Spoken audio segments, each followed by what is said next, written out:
Hi, welcome to My Favorite Mistake. I'm your host, Mark Graban. Our guest today is Ray Zinn, an inventor, entrepreneur, and the longest serving CEO of a publicly traded company in Silicon Valley history. Ray co founded Micrel Semiconductor, which he led for 37 years, keeping it profitable for 36 of those years before the company was acquired by Microchip in 2015. He's also credited with inventing the wafer stepper, a foundational innovation in semiconductor manufacturing. Now, after losing his eyesight early in his CEO tenure, Ray had to learn to lead in a new way by listening more deeply, trusting more intentionally, and empowering others. So I'm excited to talk about all of that today. His experience helped shape the insights in his latest book. Is the author of 6 books. This one is called The Essential Leader, a concise but powerful masterclass on how to lead with empathy, clarity, and conviction. So, Ray, welcome to the show. How are you? Thanks, Mark. I'm doing great. Wonderful. Thank you. Well, I'm really excited to have you here. I've been enjoying the book. It sounds like you've had a great career and still doing wonderful things. One other thing I was happy to learn about you is, like me, you have a bachelor's in industrial engineering. Yep. How, just as a quick question, how was that a foundation for the other things you studied and then did in your career? Uh, when first went to school, my neighbor was a civil engineer, and I thought that's what I wanted to do. Mhm. But as it turned out, civil engineering just wasn't my cup of tea, as they say. Sure. So I asked my advisor. I said, "What is a more general engineering as opposed to a specific like electrical or chemical or civil?" And he suggested industrial as more of a general because it Mhm. involved more business type studies. So that's what happened is I just went in, decided to do a more general engineering. Mhm. Yeah, that was my similar to my pathway going from chemical engineering to industrial engineering because I think that's a great way to think through business problems and problem solving and systems. And so I'm sure that it seems like that sets you up for a great career. So let's go ahead and talk about, the main question, as we always do, before we can dive into your other leadership lessons and messages from your book. What's your favorite mistake, Ray? I know you're looking for a story, but I'd like to do Yep. a more of a teaching type on that subject. Sure. So my favorite mistake is repeating the same mistake over and over. It's that old saying that if you keep repeating the same mistake, expecting a different conclusion, that's insanity. Sure. So my favorite mistake is repeating the same one or similar one over and over, and which leads me into my concept of being a good listener and having no regrets. So if you have no regrets, it's a who cares, right? Yeah. It's no harm, no foul. So my mantra is don't keep repeating the same mistake, and if you do, fix it immediately. Mhm. So I've always had the goal of just never letting a mistake last very long. I try to fix it immediately. Yeah. And if you fix a mistake, then it's not a mistake in my mind. So that's why I have no regrets. I mean, I have stories where I've made mistakes, but we don't have enough time on the program to cover all the mistakes that I have Right. made. We all make mistakes. The problem is not making a mistake. The problem is correcting it. Mhm. And that's what I do. That's been my mantra throughout my career is I do not like to leave a mistake uncorrected. In fact, the culture at Micrel was honesty was number one, Mhm. integrity is number two, dignity of every individual. We didn't allow any swearing, any vulgar language. And the fourth is what we're going to talk about is doing whatever it takes, no excuses, meaning an excuse is a reason wrapped in a bag of poop. So we don't like that to deal with mistakes. We just solve them, and we'll Yeah. do whatever we have to do to solve that to correct the mistake. Yeah. When did you discover that pattern? You said that you were repeating mistakes. Was the repeating coming from not having the right fixes or from not fixing it quickly enough? Not understanding what it took to fix a problem. First, you have to acknowledge it. Means Mhm. you have to recognize it. The second is you have to confess it. I mean you don't just keep it to yourself. It means you have to go and whoever you've made the mistake with your spouse, your partner, or whoever you're working with when you made the mistake, you have to say, "I'm really sorry. I really didn't mean to do that, Mhm. but I'm human and I make mistakes." That's the second. The third is then you have to make amends, and you have to correct it. You have to solve it. You have to come up with a solution and make amends as you would. Mhm. That's why I said no excuses, Yeah. meaning, it's you got to make it harmless to that person that you offended. And then the last is then don't repeat it. Mhm. And so I found that the biggest problem with mistakes is just not acknowledging it. Mhm. We don't recognize that we don't want to recognize, because Mhm. if you recognize you've made a mistake, Mark, then you have to correct it. And none of us like to think we make Yeah. mistakes. We, you know, yeah, very few people will Right. admit that they make mistakes. And I don't know what your experience has been on your Well, show, but I think very few people will admit they make a mistake. the people who come on this show are willing, have been willing to do so, and I'm always grateful for that. But yeah, some people would rather only talk about their victories, Mhm. the successes, everything that went well. But I think sometimes it's. I think you raised two good points here. So, like to me, when I hear you say acknowledge the mistake, that starts with acknowledging it to ourselves. Mhm. Do you agree? Did the ability to say, I made a mistake. That didn't turn out the way I thought it would, that decision or that action. That's number one, actually. Yeah. Number one Yep. is recognizing. You have to recognize you made a mistake. Okay. Yes. So that's a people don't like to recognize they made a mistake because they Mhm. offer excuses. If you offer an excuse, you're not recognizing it. Yeah. Well, and so what would be to you in the difference between an excuse and an explanation? If we could ask, let's say for an example, somebody, people come on this show and talk about a hiring mistake. They hired a VP of sales. They thought they were making a great hire, of course. And then days, weeks, months later, they start thinking, oh, this isn't working out. That's a point where you could say, I made a mistake in hiring that person. What would be the difference between an excuse and an explanation? Okay. So now we're going to the third. See, so the first was recognizing this. Mhm. The second was acknowledging it, openly acknowledging it. Yeah. And the third then is making amends or fixing it. That's the explanation. In other words, the way you explain something is by fixing it. Okay, you don't Mm. offer a reason, you don't offer an excuse. Your explanation is, here's what I got to do it, not repeat it. Mhm. Here's what I have to do to fix it. So Right. you go to the person, whoever it is you're acknowledging your mistake, and you say, here's what I'm going to do to not have this problem happen in the future. That keeps you from repeating it, which is number four. Okay. So it's really number three is the way you explain it. You explain it by saying, here's how I'm going to fix it. So the explanation includes the fix. Does that make Yeah. sense? So I'm sure, in your long career as a CEO, hopefully you didn't see too many examples of somebody hiring, quote unquote, the wrong person, a hiring mistake. Like as a leader, what are your thoughts on acknowledging the mistake and fixing it by coaching that person up? If there are bad behaviors, coaching them to fix those behaviors. If there's a performance issue, trying to fix the performance issue as opposed to fixing it by firing that person and trying again. Okay. Well, Mark, you can't fix it. Mhm. If it's a problem with the employee, you cannot fix it. Only they can fix it. Mhm. Okay.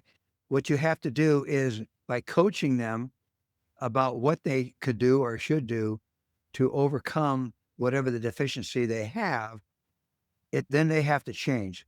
Um, one of the things I tell people when I'm hiring them, that, when we're sitting down for an interview, I shouldn't say hiring, interviewing, is I say, I'm not here to make you rich. That's your job. You have to make yourself rich. I can't do that. But what I will do is I will help you become a better person. So in the interview, if you let that interviewee know that you're willing to help them become a better person when they join the company, then they will open up and say, well, here's where you can help me. Because that's so we don't answer the telephone by saying hello. We say, how can I help? So when you're doing the interview, ask how you can help. How can I help you become a better person? They will then explain to you, mostly their negatives. Okay. Mhm. And so that's what you want to hear. You want to hear where their zero is, as you would, where where their faults are. And so during the interview, you say, now I'm going to help you become better, but for me to help you become better, I got to know how I can help you become better. How can I Mhm. help you? Yeah. And then they will tell you, well, I have a problem getting up in the morning, or I have a problem with my swearing, or I have a problem with my diet or whatever. I mean, then now you have a way to help them. Mhm. This starts the vetting process. You know what I mean by the vetting process, Mark? Vetting? The vetting process, right? Yeah. That starts it. You want to start the vetting process right in the early part of the interview. Yeah. And And that helps avoid or prevent a mistake. exactly. That if you prevent the mistake, you don't make a mistake. Right. And so, that's that preventing process that I call during the interview. I do ask them, how can I help you become better? Mhm. What is it that you need me to help you with? And Yeah. that's a positive side. But now you're being positive with them. What can Mhm. I do? What can I help? How can I help you? Yeah. And if somebody says or implies that they're perfect and they're the best and they don't need any help, that might be a red flag.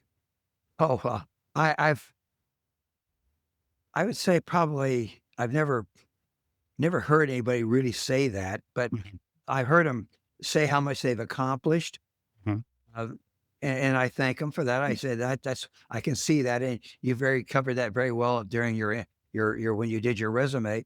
I can see all that. But let's talk about where we can strengthen your skills. And Yeah. so, I keep circling back to that. Where can I strengthen your skills? You can see everything they've done by looking at the resume. Mhm. Okay. Yeah. But what they're not going to put on the resume is where they need help. Well, yeah, that's got to come out through the interviewing. Yeah.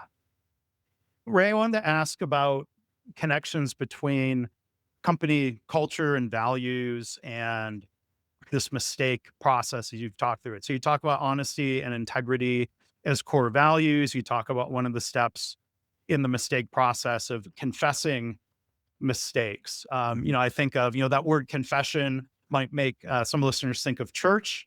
If you go and confess a sin, the idea is you're not going to be punished, that there's, that you shouldn't be afraid to confess a sin. But people are afraid to confess a mistake in the workplace because they fear Absolutely. punishment. And I know this is something you've written about. Can you share a little bit more about helping people feel safe to confess a mistake? Well, it starts out by the environment. Hmm. If you come across smiling, if you come across in a loving, kind way, Hmm. um, then they're more receptive to opening up. Hmm. And so the key is to set the stage first. In other words, don't lean forward, kind of lean back a little bit and be less intimidating. Maybe tell a little joke. First of all, you want to ease the situation because in an interview, it's a very tense. They're stressed out already. Maybe they didn't even sleep the night before because they need the job, and so they're stressed. You have to recognize that you're not there to intimidate them. You're there to help vet them to understand if they fit in with your team. And if they tend to talk about silos, if they talk about, they don't really like working with people, if you can kind of get that sense, you're going to have a problem. Okay. Right. So you want to find out really what their social environment is. Do you like parties? Do you like getting around people? Hmm. Uh, uh, is this noise bother you? Hmm. Are you a person that readily goes up to people like when you're in the line at the cash register at the store? Do you chat with the people in front of you or behind you? Do you help people take their stuff out of their cart and put it on the conveyor? There's several ways you can do by just finding out how they are in the social, because they're Right. going to be the same way at work. They're not Hmm. going to change just because Yeah. they come to Are, work. are, yeah. Are they going to be sociable and kind and Right. helpful, considerate, or other things you might be looking for? Yeah. Yeah. But, oh, And go ahead. and another thing I try to do is I find out how often they express gratitude. Mm. Mhm. If you're married or you're living with somebody, how often do you thank them for their meal? How often do you Mhm. thank them for helping you around the house or whatever? Or how often do you thank your children? Tell me how many times you say thank you in a day. If they Mhm. say, well, if they say I do it almost on everything that I interface with people, I thank them. Then they're they're great. They're grateful people. They express gratitude. You know, Mhm. ask them, hey, if you're driving in your car and somebody cuts you off, do you sit there and swear at them inside your car, or Mhm. do you just smile and back off and Right, and let it yeah, go. yeah, let it go? Do you let it go, or do you, or if somebody cuts in front of you in line, do you go, "Mm," or do you, or Right. do you say, okay, sure, come on in, yeah, Yeah. here, do it. Yeah. You know, do they put themselves first or do they put others first? That's Yeah. the key. You want to find out where they stand in the social environment. Yeah. So, our guest again, Ray Zinn, his most recent book, the full title is The Essential Leader: 10 Skills, Attributes, and Fundamentals That Make Up the Essential Leader. In chapter 6, you talk a lot about leadership and learning from mistakes. And first off, the title of that chapter, I think is worth talking about, where you say ministering versus administering. Yeah, can I talk about that? Yeah, please. Okay. So when we think of supervising or managing, we think of directing. Okay. And when you minister, you're thinking of more following. For example, a shepherd leading a sheep. Okay. If the shepherd is behind the sheep, driving him with the staff, that's more of a dictator. Mm. It's a driver. Okay. He's administering. He's administering. Mhm. If he's in front and leading and the sheep are following, that's ministering Mm. because there's love. If you're behind the sheep, that's not love. That's Mhm. driving. If Yeah. you're in front of the sheep, that's leading. That's showing love. That's ministering. Okay. So it's like a minister. I mean, I know you talked about confessing. If you feel comfortable confessing, you'll confess it to a minister. You won't Mhm. confess it to an administrator. You Mhm. know, if Yeah. somebody is dictatorial, if they're driving you, you're not likely to confess. And if you don't confess, you're unlikely to change. Sure. So, but if they feel that you love them, if they feel you're understanding and empathetic and Mhm. sympathetic, they're going to confess. They're Yeah. going to say, "Hey, boss, I need your help." Oh, Okay. that's music to my ears. Mm, mhm. I love to hear my employees come in and say, "Boss, your help." Yeah. You know, I am sure the reason they were willing to do that more than once is that you provided help. I mean, that yes. gets reinforced that you want that it's okay to come and ask for help because in some environments, that gets punished, unfortunately. Mhm. Well, I call it managing by walking around. If you just sit in your office, you don't come across as a minister. Yeah. You want to be out with your flock. You want to Mm, be out there. You want to be out there letting them feel your love. Ask them how their family is. Ask them mm, how do you like your job? yeah. Is there anything at the company we can do to help? Okay. Now you're expressing love and kindness.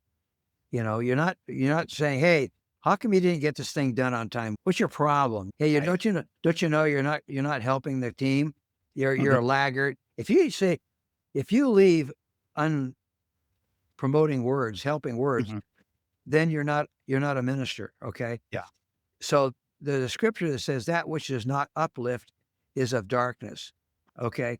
And so everything you say to an employee should be uplifting, even when you're chewing them out, even when you're talking about their negatives. You want to be Mhm. uplifting. Spin it in a positive way, not in a negative way. Mhm. You get the Yeah. drift of that? So Yeah. so come across as a minister, not as an Mm, administrator. yeah. Let them be willing to confess. Let them Sure. want to come and say, "I need your help." Let them say that. I mean, Yeah. if your employees come and say, "I need your help," you're on the right track. Mhm. Yeah. And as you said in that chapter, most leaders claim they want learning, but many simultaneously design environments where learning is punished.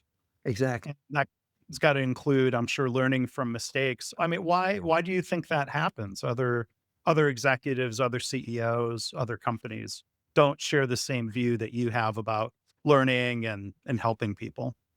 Well, that's the purpose of your podcast, is to strengthen that area. Yeah. Mhm. And so the challenge when you're managing is, don't come across stiff. Don't come across as a dictator. Uh, let me tell you, and I've got 37 years of experience. So Right. I think probably more than most people you'll even meet or know. And so we do what we call an exit interview. When a person wants to leave the company, it's called an exit interview. And we found statistically that 75% of the people that leave because they don't like their boss. Can you Mhm. imagine that? 75%, not the pay or not the drive or anything else. It's they didn't like the supervisor. Yeah. Okay. So there's the key. That's what this program's about, Mark. It's about strengthening leaders. Yeah. And the way you do that is you don't have them leaving because they didn't like their boss. Right. We had the lowest turnover in the entire industry. Our industry averaged about 15% turnover. We were less than 7. Oh, wow. Okay. And 50% of our employees that left the company wanted to come back because they found out that the company that they went to was Mhm. not the environment that we had in our company. Yeah, and they missed it. And Yeah. so you save money, you save training, you save all that expense of retraining people if you can keep them at your company. Right. Okay. So the key is to lower your turnover. Find out why they're leaving. Why do they want to go to another company? And Right. that's what we did. We always in an extra interview, we say, why are you leaving? What can we do to get you to stay? As opposed to see you later, alligator.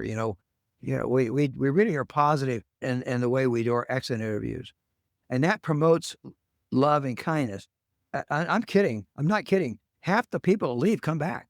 Yeah. Yeah. And I've heard stories like that from other companies. That is a sign of having a uniquely positive culture because people might have a reason to leave because they are getting a promotion or compensation increase, and then sometimes people learn some of that's not worth it if it's in an environment they don't enjoy being part of. So I tell my board said, I don't know why you're not harder on your people. Mm, Don't you want to get rid of some of those older guys and get more younger people? mm, And I said, why? That's where experience comes from is from age. yeah. Mm, It's f- and I had a constant problem with my board over not doing more turnover of older people. yeah. And I said, well, look how old I am. I'm the oldest person in the company. Right. You know, Yeah. it's I love older people. I love Yeah. younger people too, but I love older people. Yeah. And because they have wisdom, they have Mhm. experience. Okay. And so I'm not here picking the flowers, I'm picking the weeds. So, I'll get rid of the people that need to be gotten rid of in a kind way.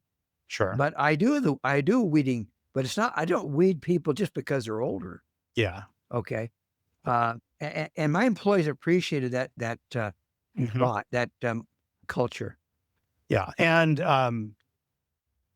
yeah, I mean, there's a mistake of firing people in a way that draws lawsuits for age discrimination. So that's a mistake to avoid. But I like your positive framing of valuing people who have experience. Exactly. You know, Um, again, the whole it's easier to keep an old employee than it is to train a new one. mm, Don't get rid of your people just because they're getting older. right. Okay. And now, if they have problems because they're older, like Mhm. dementia or some other Sure. problem like that, yeah, sure, you have to work with, you have to just deal with that Mhm. because, you don't want a person who's got dementia, Right. in a critical spot. But, and we promoted good health, exercising, Mhm. eating right. We promoted getting good night's sleep. We did not promote working more than 40 hours a week. We didn't Oh. promote that. No, Mhm. no, no, we said you need time to relax. You need time with your family. And so if we saw employees that were working long hours, we discourage that. Mhm. We don't think that's good. We don't think Yeah. that's a healthy way to run a company Right. is Right. working your employees around the clock. Okay. So we did not promote working over 40 hours. Did not. We discouraged it. Yeah. That a lot of what you're talking about kind of flies in the face of at least the modern 2020s Silicon Valley, where a lot of CEOs demand that is some high profile examples, I won't name names, brag about, well, if you're not willing to work 120 hours a week, then you're not really committed. And it sounds like that new, I don't know. I mean, some of that probably existed even decades ago, where some Silicon Valley companies didn't share your same views here, it seems. Okay, well, let me explain that. Yeah. So we found through studies, okay, that the employees put in an 8-hour workday, they didn't pour. I put in a roughly 4 to 6 hours of work. Mhm. Okay, now that's we found that to experiments and studies that we did. Yeah. So why work them 10 hours when they're only doing 4 to 6? You're not getting anything Yeah. by putting them 10 to 12 hours because they're only working 4 to 6 anyway. Yeah. It's just like you can't sleep more than 8 to 10 hours a night. You're going to wake up anyway. You Yeah. can't you can't eat more than 3 or 4 meals a day. Okay, so we get our fill of work. Did you know Yeah. that we actually get a fill? Our fill is somewhere between 4 and 6 hours. Now you have to your 8 hours. It is a reasonable number of hours that was set a long time ago. It Yeah. wasn't set just in Silicon Valley Right. in the early 20s. It's Adams Smith wrote about this in A Wealth of Nations. There's a certain amount of time that you can put in to work, and then you have to eat, sleep, take care of other things. And trust me, if you ask an employee to work 10, 12 hours a day, I guarantee you they're on their computer messing around. They're on the phone with their wife or kids or stuff. They're not. Yeah. They're just making a show out of it. It's Okay. appearance. Yeah.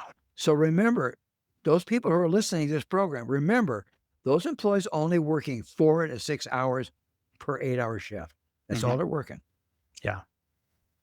So there's another thing that you write about that again flies in the face of what's popularized with Silicon Valley, and some of that maybe goes to the way people dress or what you call the power of presence. Now, I normally I would be wearing a quarter zip or a nice flannel shirt like you're wearing, but reading your thoughts about appearance inspired me to put on a dress shirt and a sport coat.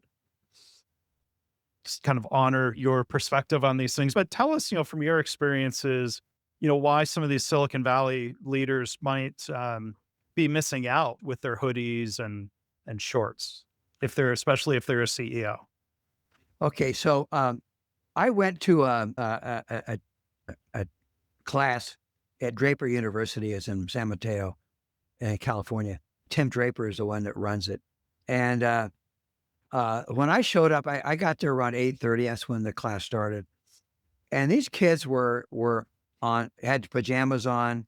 Mhm. They were laying on bean bags and or whatever those chairs are. Yeah. And I felt uncomfortable. I was dressed in a suit and Mhm. tie, and I felt uncomfortable in that environment.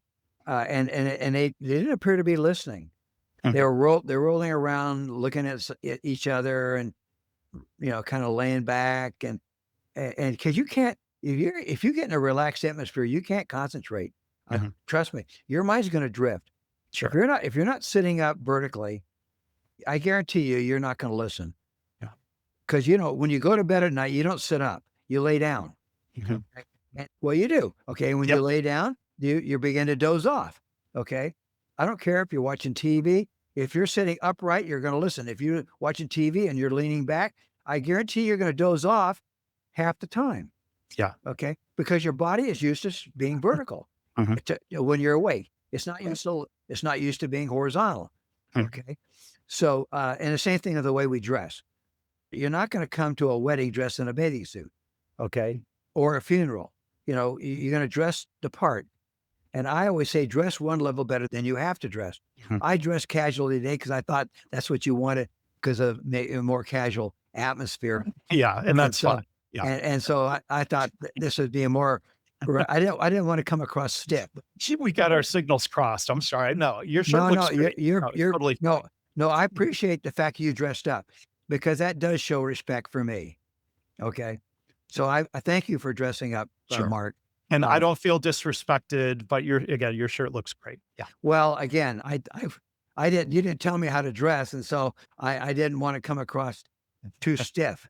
Yeah, that's fine. Let me tell you, I did an interview last week in San Jose, Mhm. and they told me you have to come in a suit where it's kind of like a fireside setting, where there was a little fireplace there. It's a studio, a little fireplace, and they wanted me Yeah. in this suit and tie.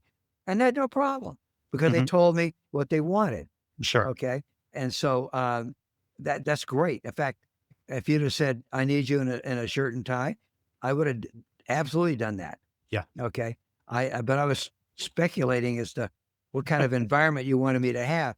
Yeah. So so if we guess wrong, then we make a mistake, like I made a mistake dressing wrong. Well, No, nothing. we fix it. Okay. So, Right. and I'll apologize to your audience saying, No, no need. I'm sorry I came across casual because certainly this is not a casual conversation, Mark. This is an important conversation, and what you're Exactly. saying is important. So, yeah. Yeah. But you want to And dress and one far level more. better than you need to. I'm sorry, what was that? Dress one level net better than you need to. Yeah. And I'm sometimes guilty of being a little too casual myself, but far more people are listening to this podcast than will be watching on YouTube. So they're going to be, Oh, they wouldn't have known, they wouldn't have known what we were wearing. So, Ray, no, not a mistake. I don't feel like, so we'll move past that. But your point about assumptions and speculating instead of asking, if it was important to me, I would have given you some guidance. So it's fine. I want to ask a couple of the questions before we wrap up. One, because, it's part of your bio, it's part of your story. If you can tell us, a little bit about at what age you started having vision problems. Was it sudden? And how did that affect the way you led? sure. I lost my vision in, well, 94. Okay. No, November, December of 94. Let's see. Trying to remember how old. I think I was 57. I think I was 57. Uh, and so what changed my view was, as you, my view, how's that for Freudian? Uh, was when you lose one sense, you develop another. Mm, Okay. And so the sense that I developed was my listening sense. I could hear, but I wasn't listening. And so uh, I became more empathetic because I was depending upon other people. And having the need to depend on others really caused me to change the way I viewed other people. I viewed them in a more loving, kind way than mhm, I did when I had my eyesight. I wasn't bad when I had my eyesight. I mean, mhm, I was a good person. It's just yeah, that I didn't listen really well. yeah, I didn't hear what they were trying to tell me. Okay, mhm, because my mind's made up. Don't confuse me with the facts. Kind of thing. So right, uh, if you have an adversity or some kind of a deficiency, your body naturally overcomes it. mhm, And that's what happened with me. So I'd have to ask my people, but I think I became better after I yeah, lost my yeah, eyesight yeah, because I became kinder and more understanding. When you think of Helen Keller, you think of her as being a very loving, kind person, and mhm, yet she was, blind, deaf, and dumb. She lost all of it. Okay, right, and yet she was able to do really well. And so, it reminds me of that Olympian, that German Olympian in that Olympic pistol competition. He won the competition with his right hand, but then he is in an accident lost his right hand oh, and had use his left hand. uh, And so 4 years later, he came back and won it again with his left hand. He actually became better with his left hand than he was with his right hand.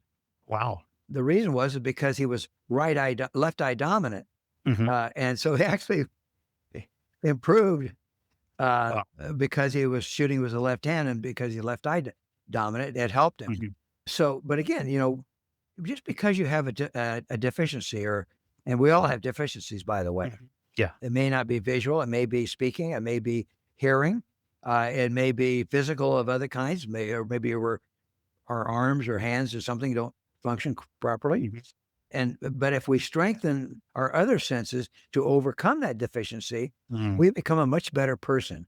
mhm, And so, rather than let my vision make me worse, I mhm. let it make me better. Does that make sense? Yeah, yeah, and it sounds like there's a connection between needing to ask for more help yourself, reinforcing how important it was to be kind when people asked you for help, as you discussed earlier. I'm guessing you were always you always reacted well to requests for help, but it sounds like that was strengthened through your experiences. So there's a saying I have. This is my saying. You can only give as much love as you're willing to receive. Okay. If you're willing to receive love, you're more likely to give love. Yeah. So being willing to receive love and kindness from others is what will give you the incentive to show love in return. Yeah. I was at a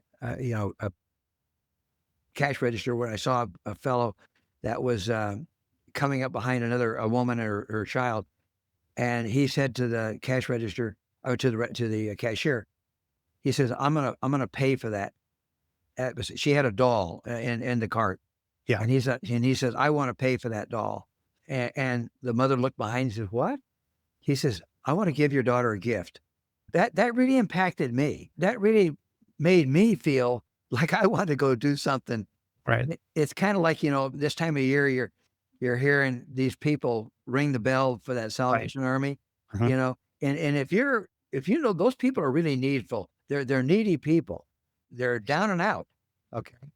And when you go by, put some money in the kettle. Mhm. Okay. Yeah. That'll show love. And Right. you'll see their smile get brighter because Right. most people don't donate. They don't give money like that. But learn to give. Learn to help others. And I guarantee you, the more love you give, the more love you're going to receive. It's Yeah. that story about what goes around comes around. Right. And so if you're listening to this broadcast, try to give more than you receive. Uh-huh. You know, it is better to give than to receive, as we know. And so Yes. see what you can do to give more. See Mhm. what you can do to become a more kind, loving, caring, empathetic person. We're all God's children. We're all loved, and we need to do more love ourselves. We need to show more love. Our politicians, they don't understand that for some reason, Yeah. and so if they showed more love for each other, I guarantee you we'd get more done. Yes. And the same thing in your company, same way. Yeah. If you give more love, I guarantee you're going to have a better company. We need to get you scheduled on a podcast that's about politics and let Oh, that message come through okay. to people listening in that realm. Ray, I want to ask just a couple last questions here. Back to things you wrote about on the topic of mistakes. One thing you shared with me when we talked previously, I wanted to expose the listeners to was your glue analogy about mistakes. I thought this is a great way of looking at things. A mistake is like glue. Okay. If you remove the glue early before it sets, it's easy to clean up. But if you let it harden, I tell you, it's a bummer to get off. Yes. So mistakes are like glue. Yeah. Get rid of it. If it spills or if you need to change it, do it early. That way it won't harden and make Yeah. it so hard to get it off. Does that Yes. help you? I think that's very helpful. When we recognize that spilled glue and we Mhm. acknowledge the spilled glue and we can confess it, ask for help, fix it. I mean, that does sound like a version of kind of classic Silicon Valley language of, fail early, fail often, some of those Oh my word. variations of that. What do you think about that phrase though? That's ridiculous. Okay. Why is that? Yeah. Fail early and fail often sounds like you're repeating the mistake. Okay. Yes, I agree. So egos get in our way. Egos keep us from improving. Mm, Okay. I don't know of a single ego that makes you better. mm, Okay. And so if you fight that feeling of I'm it, I'm the man, if we keep patting ourselves on the back, yeah. okay, we're gonna lose. You want to pat others on the back, not yourself. Mhm. Quit patting yourself on the back. Yeah. Okay, because you're gonna fail often and fail. You fail early and you're gonna fail often And fail often. because you're patting yourself on the back. Pat others on the back, Mark. Yeah. Yeah. And I think, if thinking about your glue analogy, if we fail early and fail in a small way and react and learn or clean it up or then we can succeed. That's why I don't like the fail often part of that phrase. Well, if we repeat the same mistake over and over, expecting a different result, that's called Yeah. insanity. So if you keep doing that, fail often, you're just you're a loser. Okay. So if you fail, and you will fail, Okay. Learn from it. Don't repeat it. Okay. And fix it. I should say, learn from it, fix it, and don't repeat it. Yeah. That's the goal. Yeah.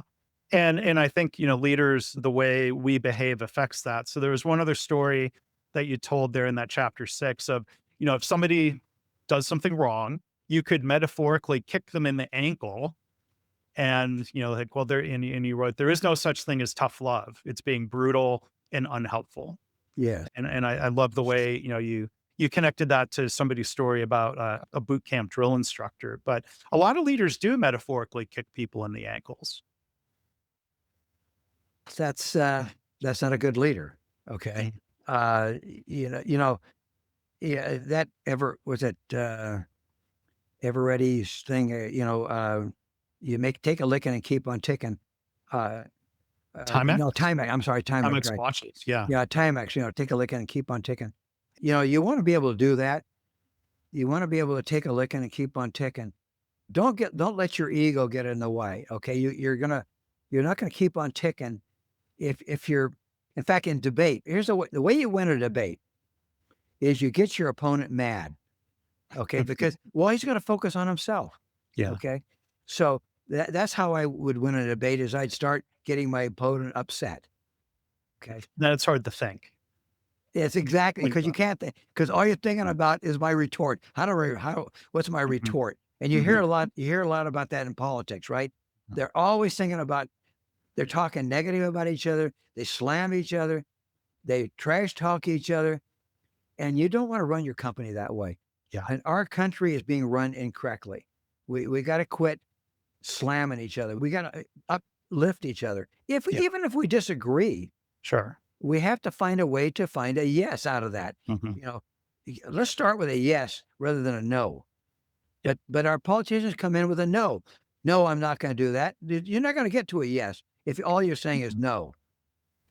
Okay, you yeah, could say I'm yes. Okay, it's yes if we can do this. We throw that if in there. If we can do this, I'm a yes, as opposed to no, I'm not going to do it under any circumstances. yeah, Okay, and when you're relating to your employees, if they're coming in, maybe you're going to have to kick them in the ankle, so, metaphorically.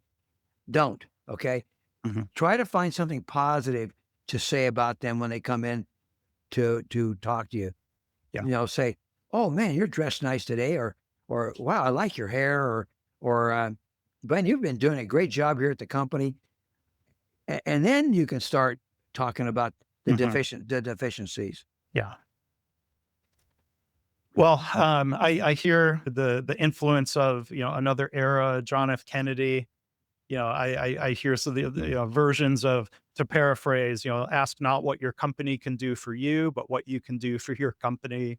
That extends, of course, to country, I think, as he originally said. Exactly. Ask not what your employee can do for you. Ask what you can do for your employee is the way I Yeah, like to say it. yeah, that works in a lot of different directions. So, Ray, nothing but pats on the back for you. Really appreciate you being here and sharing your story and all the things you've learned and practiced. So again, our guest has been Ray Zinn. His most recent book, again, is The Essential Leader: 10 Skills, Attributes, and Fundamentals That Make Up the Essential Leader. It's a great read. And you have a podcast. No, that's my mistake. You have 6 books. Right. So sorry if I don't know where that mistake came up. We have done over 100 podcasts, so Yes. they can listen to us our podcast on toughthingsfirst.com is our Tough things website. first. Right, .com. Toughthingsfirst.com is our website, and they can find all of our podcasts on that. We've done maybe 150 podcasts so far. That's Uh, right. So I wasn't wrong about that. I just lost track of where I had the name of the show in my notes. ToughThingsFirst.com. And that .com. was one of your previous book titles as well. Exactly, the very first book. Yeah. So I hope people will check that out. And there's also a link in the show notes. One of your people shared a video of a commencement address that you did. So there's a lot. If people have enjoyed listening to you today, which I know I have, there's opportunity to go read more, learn more of your insights. So, Ray, thanks again so much for taking time to be with us today. Thank you, Mark. You have a wonderful show. I like your title. What is your favorite mistake? And of course, I knew about this podcast long before we had it, and I kept thinking about my favorite mistake is repeating the same stupid mistake over and over. You know, and I said, how do I get that started with you, Mark? Yeah. Anyway, Well, what a wonderful show you have. well, thank you. That means a lot to me. And it's been a real pleasure to get to meet you through the podcast. Well, thank you, Mark, All and right. thank your audience. Yep. Thanks for listening always. Thank you. Yes.